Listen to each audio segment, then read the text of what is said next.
को आप लोगों ने बहुत अच्छे से निभाया। चाहे एसएसआर में वोटर लिस्ट का हम कह सकते हैं करेक्शन हो, या वोटर लिस्ट को सशक्त, स्वच्छ और अद्यतन बनाने में जो अपनी भूमिका निभाई, या फिर इलेक्शन के समय आपकी जो भूमिका रही, चाहे वो लोगों को मतदान के लिए प्रेरित करना या फिर वोटर स्लिप बांटना, हर तरीके से आप लोगों ने अपनी पूरी भूमिका निभाई और हम लोगों ने इलेक्शन बहुत अच्छे तरीके से शांतिपूर्वक अच्छे से कराया है। तो उसके लिए आप सबको बहुत बहुत धन्यवाद। अब हमारा हर साल की तरह फिर से इस बार एसएसआर जो है वो कल से स्टार्ट हो रहा है और मुझे लगता है ऑलमोस्ट आप सब चूँकि पुराने ही हैं, बहुत कम ही बीएलओ चेंज हुए हैं।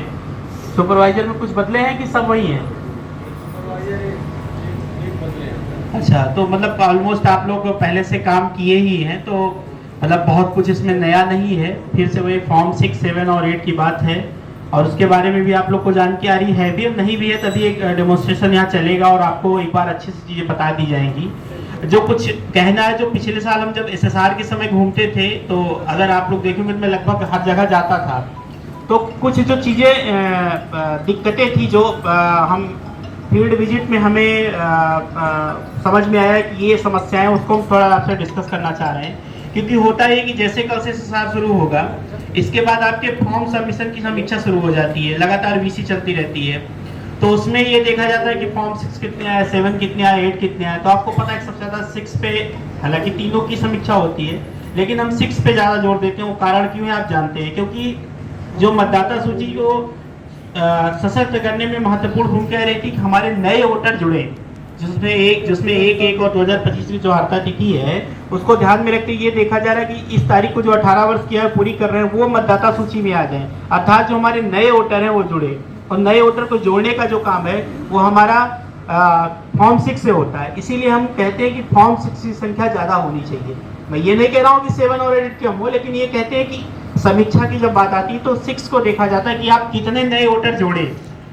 7 में आपको पता है कि डिलीशन होता है, 8 में शिफ्टिंग का काम होता है। तो समीक्षा तो तीनों फॉर्म की होती है, लेकिन 6 में हम ज़्यादा जोड़ देते हैं कि नए वोटर हम ज़्यादा जोड़ें, नए मतदाताओं को हम जोड़ें, जिससे कि वो इलेक्शन की जब इलेक्शन ईयर हो तो वो लोकतंत्र के निर्माण में अपनी एक महत्वपूर्ण भूमिका जो नए युवा हो वो निभा पाए। तो इसके क्रम में मुझे ये कहना है कि आप लोग जब विशेष तिथियों पे आप अपने बूथ पे बैठेंगे उस दौरान तो जो आप फॉर्म आते हैं उनको तो आप कलेक्ट करते ही हैं। बाकी चूंकि आप लोग पहले से वहाँ काम कर चुके हो, आपकी वहाँ की भौगोलिक और जो डेमोग्राफिक स्थिति है उसके बारे में आप अच्छे से वाकिफ हैं। तो मैं यही कहूँगा कि आपको आइडिया रहता है कि कौन कौन से इस साल नए वोटर वहाँ जुड़ने वाले हैं, चाहे स्थानीय प्रधान के माध्यम से या हमारे किसी कर्मचारी के माध्यम से इसकी जानकारी लेते रहो। उनके फॉर्म जरूर रिसीव करके उनका नाम जरूर वोटर लिस्ट में सबमिट करवा लीजिए।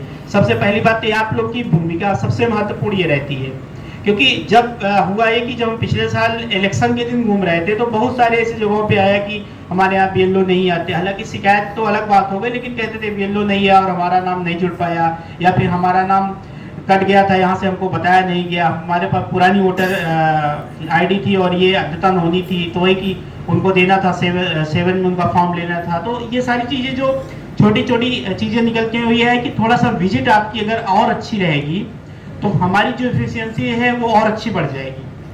तो विशेष तिथियों के अलावा आप अगर थोड़ा डोर टू डोर सर्वे करेंगे, जैसे कभी आपने हाउस टू हाउस सर्वे इसमें किया था जब हमारा डेलो ऐप के माध्यम से वेरिफिकेशन चल रहा था, तो इसी के क्रम में जब आप दोबारा हाउस टू हाउस सर्वे करके या घर घर जाकर आप जब फॉर्म कलेक्ट करेंगे तो उससे क्या होगा कि हमारे कोई भी मतदाता छूटने नहीं पाएंगे। तो आप तो इस बार मुझे उम्मीद है कि इसमें हमें बहुत ज़्यादा आपको बार बार पिंच नहीं करना पड़ेगा और ये आपके स्तर से चीज़ें हो जाएगी। ये मैं सुपरवाइजर और बीएलओ दोनों के लिए कह रहा हूँ। दूसरी चीज़ ये देखने को मिली थी कि आपके पास फॉर्म तो आ जाते हैं, जैसे गौरी बाजार के कई ऐसे बूथ थे, मुझे याद है एक वो जो विद्यालय है जो 12th तक का है गौरी बाजार मार्केट में ही, हाँ, तो उसमें ये जैसे और एक बखरा इंटर कॉलेज, इनके दोनों के फॉर्म 6, 7 और 8 तीनों काफ़ी डाउन थे। तो हम लोग विजिट पे गए कि ऐसा क्यों है कि यहाँ डाउन है, तो पता चला नहीं उनके पास फॉर्म थे बट वो जो कि उसको ऑनलाइन नहीं कर पा रही थी, वो भी लोग कोई महिला आई थी, तो हालांकि उनकी प्रॉब्लम जेन्युइन थी कि ऑनलाइन नहीं कर पा रही थी, इसकी वजह से उनका शून्य दिखा रहा था। फिर बाद में सुपरवाइजर की मदद से अन्य माध्यमों से हमने उसको ऑनलाइन करवाया। तो ये चीज अगर आपको नहीं पता, देखिए नहीं पता होना कोई गलत बात नहीं है, लेकिन नहीं पता होने के बाद भी चुप रहना और फिर बार बार वो चीजें आपकी हाईलाइट होंगी, क्योंकि सारा कुछ आपको पता ऑनलाइन है, सब दिखता है। तो अगर आप नहीं बताओगे तो दिख जाएगा। तो उस दौरान पिंच होने से अच्छा है कि आप पहले से ही बता दें अगर आपको कोई समस्या आ रही है। हालांकि उसके लिए भी हम प्रॉपर इनको एक वीडियो दो करा के अपलोडिंग वाला जरूर दिखा दीजिए। और ये आप देख लीजिए कि फॉर्म कैसे अपलोड होते हैं आपके ऐप के माध्यम से। BLO भी इस चीज को देख लें और सुपरवाइजर, क्योंकि अल्टीमेटली मॉनिटरिंग सुपरवाइजर की है। हम हर जगह पहुंच पाए ये जरूरी नहीं है, उसके नीचे यही आरओ है हमारे नीचे, वो देखते हैं।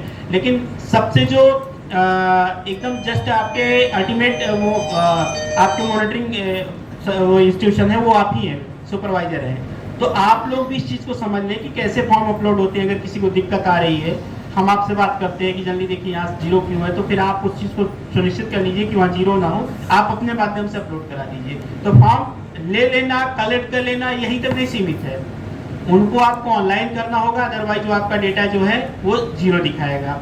तो दूसरा अपलोडिंग के क्रम में ये कह रहा हूँ। तीसरा एक ये है कि जैसे पिछली बार हुआ कि जब हमारा ये फॉर्म 6 में ही ज़्यादा समस्या आई, और तीनों में हालांकि आई कि एज को लेके थोड़ा जो आप लोगों ने जब आप फॉर्म भरते हो तो उसमें जो एज लिखते हो वो थोड़ा कई जगह गलत लिख दी गई। ह्यूमन नहीं रह रहे, कोई बड़ी बात नहीं, लेकिन उससे हुआ है कि 137 लोग ऐसे जो 100 साल से ऊपर के निकल गए, ये पॉसिबल ही नहीं था। तो इससे काफ़ी आप समझ नहीं सकते कि हम लोग के स्तर पर काफ़ी समस्याएं झेलनी पड़ी, क्योंकि बोला गया कि भाई आप इनका वेरिफिकेशन कराइए, कहाँ इतने उम्र के लोग कैसे हैं। तो वो चीज़ केवल एक ह्यूमन एरर की वजह से ये प्रॉब्लम आ गई। एज उनकी उतनी नहीं थी, लेकिन चूंकि जो हमने DOB लिखी वो गलत लिख दी, और यहाँ पे भी जब उसको आपने फिट करके जो भेजा वही ऑपरेटर ने कर दिया, फिर वो वही चढ़ गया। तो ये जो छोटी छोटी मिस्टेक है, चाहे वो नेम में होना, या भी एक रिसेंट के अभी हमारा जो पॉलिटिकल पार्टीज के साथ मीटिंग थी, तो एक पॉलिटिकल पार्टीज के ही रिप्रेजेंटेटिव कह रहे थे कि उनका शहर का ही है कि उनका हर बार वो फीमेल ही दिखा रहा है। वो तो कह रहे थे कि अच्छा है कि हमको BLO जानते हैं जो भी है, तो वोट वोट का दिक्कत नहीं होता, बट वो फीमेल दिखा रहा है।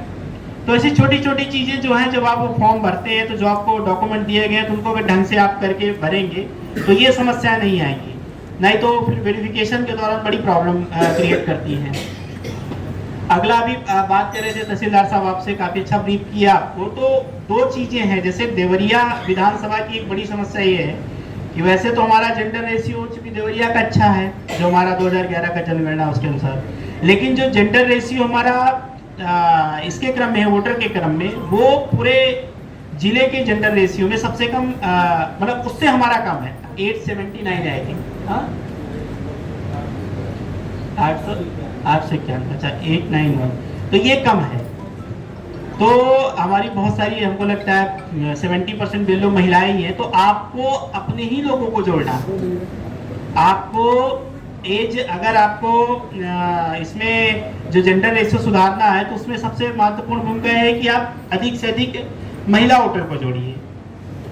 तो आप देखेंगे कि बहुत सारी महिलाएं जो शादी करके आ रही होंगी, या फिर जो 18 वर्ष की अधिक आयु पूरी करनी हो बट अभी उनकी शादी नहीं हुई है, तो उनको भी आप जोड़ सकते हैं। तो अधिक से अधिक आप महिलाओं को जोड़िए, क्योंकि हमारा जेंडर रेशियो पे हमको काम करना है। इस जगह पे हम थोड़ा सा कमजोर है। EP रेशियो तो हमारा सही है, EP रेशियो, हाँ EP रेशियो आप लोग समझते हैं क्या होता है? कोई बता पाएगा EP रेशियो क्या है? BLO सुपरवाइजर बताइए।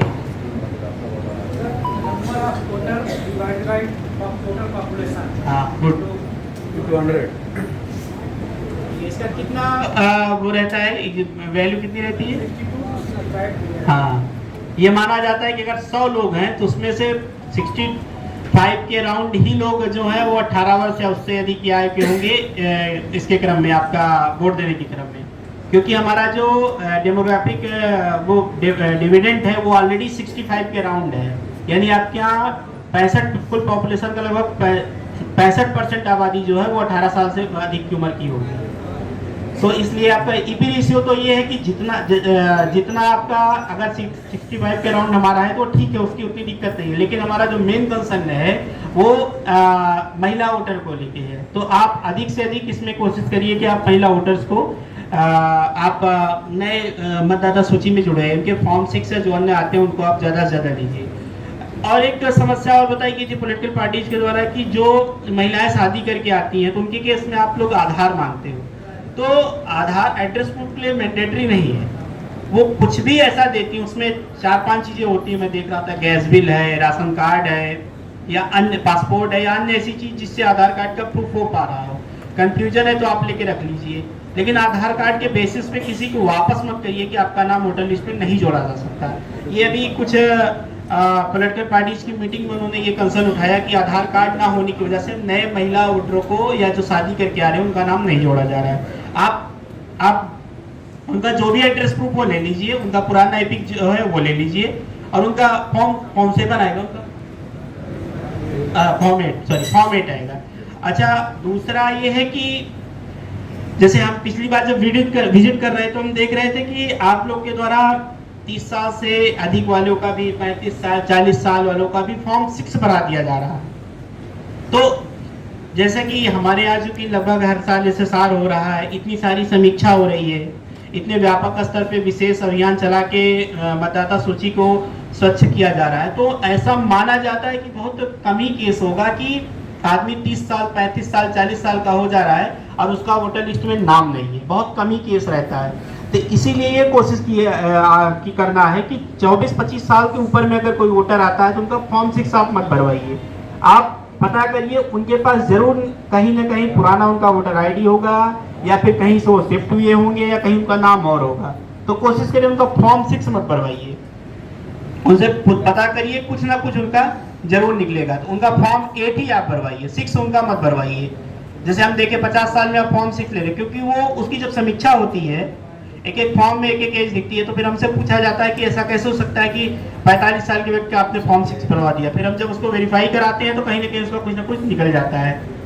तो ये चीज बाद में वेरीफाई कराना पड़े, बाद में देखना पड़े, उससे अच्छा है कि आप पहले से सुनिश्चित कर लें कि 25 साल की उम्र में के बाद अगर कोई फॉर्म 6 देता है तो एक बार क्वेश्चन जरूर करिए कि भाई फॉर्म 6 आप कैसे अभी तक दे रहे हैं, क्या आपका कहीं वोटर आईडी में नाम अभी तक नहीं था। तो ये हम जब पिछली बार विजिट कर रहे थे तो ये समस्या भी हमें देखने को मिली थी। तो बेसिकली यही बातें हैं, और हमको लगता है कि तीनों फॉर्म के बारे में आप लोग अच्छे से रूबरू हैं, और आपको फॉर्म कैसे भरना है और उनको कैसे अपलोड करना है इसकी प्रॉपर एक आपको भी ब्रीफ दे दिया जा रहा है। अगर कोई कंफ्यूजन होता है तो हमारी टेक्निकल टीम यहाँ है, ये जो